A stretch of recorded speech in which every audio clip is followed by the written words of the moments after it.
So ఎట్లా sir, like it's very huge film? అవునండి.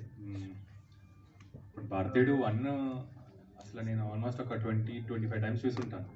So చాలా ఇష్టమైన సినిమా నాకు. ఇన్ఫ్యాక్ట్ చాలా నాకే టెన్షన్ అనిపించింది. ఇప్పుడు తర్వాత వస్తున్నాం కదా.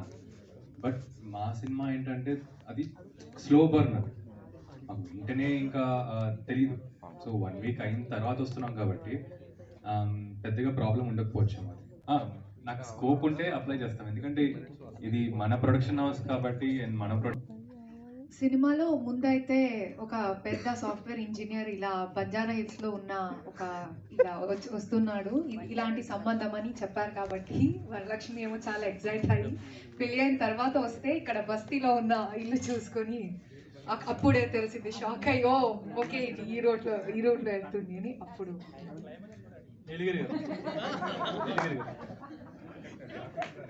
రాకేష్ నీలగిరి గారు సినిమా స్టోరీ రాయడానికి ముందు తరుణ్ భాస్కర్ గారు నేను కలిసాను. లేదు సార్, ఎవరు కలదు. బాధ్యత లేకుండా ఉంటాడు, హీరోయిన్ ఫుడ్ కోర్ట్ పెట్టాలని చూస్తున్నారు. వాళ్ళు బిలో మిడిల్ క్లాస్ సార్. మేము అంటే వాళ్ళు మిడిల్ క్లాస్ కొంచెం అప్పర్ లెవెల్లో ఉన్నారు, ఇంకా లో లెవెల్లో ఉన్నారు. రాకేష్ మీరు యాక్టర్గా మా ముందుకు వస్తారంటే ప్రొడ్యూసర్గా వచ్చారు, ఎందుకు జితేందర్ రెడ్డి ఎందుకు లేట్ అయింది? జితేందర్ రెడ్డి అంటే అది అప్పుడు ఆ సెన్సర్ ఆఫీసర్ మనకి అవైలబిలిటీ లేకపోవడం వల్ల కొంచెం లేట్ అయింది అనమాట. దీని తర్వాత ఈ పేకమేడ్లు అనేది రిలీజ్ చేయాలనిపించింది.